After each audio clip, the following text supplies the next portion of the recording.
The Knicks did officially seize total control of the narrative in the Eastern Conference semifinals, but as the series shifts to Philadelphia for Game 3 tonight and Game 4 on Sunday, we have to look past the box scores. The even-keeled perspective is that we are witnessing a total surgical dismantling of the Philadelphia 76ers identity. While the national media is focused on the star power of Joel Embiid and Tyrese Maxey, the actual story is the structural dominance of the Knicks architecture. We aren't just winning games, but we are exposing a fatal flaw in how high-usage teams attempt to survive against a synchronized 53-win machine. Today we're breaking down why the current blueprint is not just for tonight, it is a long-term roadmap for the remainder of this series and beyond. To understand the macro context of this matchup, you have to look at the disparity in defensive floors. Philly arrived in this series after a grueling 7-game war against Boston, and the reliance on a star-heavy system has effectively become their ceiling. In the playoffs, individual brilliance is a luxury, but tactical synchronization is a necessity for the entire team.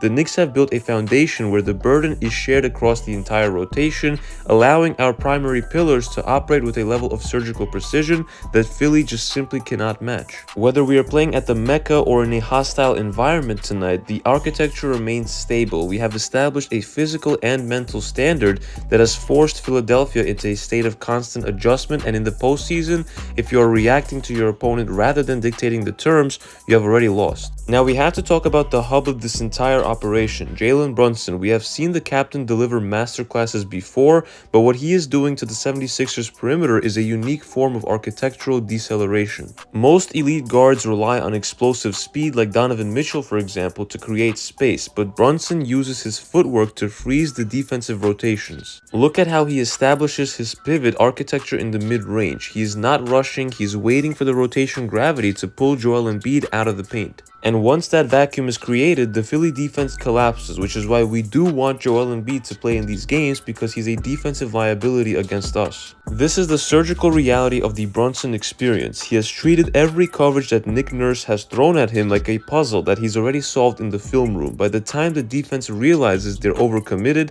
the ball is already in the high post hub or finding an open shooter in the corner. This level of control is what makes the Knicks offense a permanent threat for the rest of this series. This brings us to the high post revolution and the role of Karl Anthony Towns. We've discussed Cat as a facilitator before, but against Philly, his role has become a structural requirement. By positioning Towns at the elbow, the Knicks are effectively neutralizing Embiid's rim protection when he does play. If Embiid stays home in the paint, Cat punishes him from deep. If Embiid steps up to the high post, the paint is wide open for our cutters and for Brunson's mid-range game. This synergy between the captain and the big man is the defining architecture of this year's Knicks. It has created an offensive flow that is pretty much impossible to scout because it doesn't rely on a single point of failure. Philly is a team built on the gravity of their stars, but the Knicks are a team that are built on synchronization of their system. That is why our offensive floor remains high even when the shots aren't falling like in Game 2. The quality of the looks we generate is consistently elite.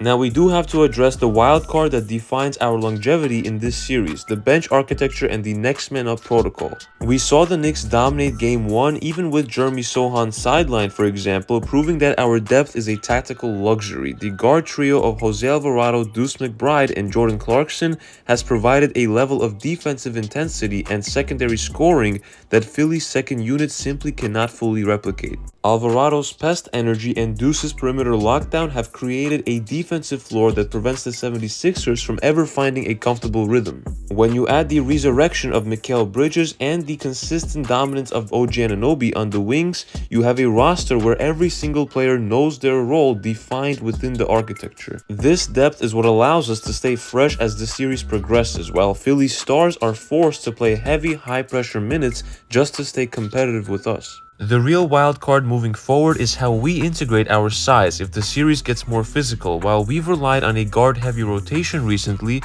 the availability of someone like Sohan or the continued growth of Diawara gives us a structural pivot that we haven't even had to fully unleash yet.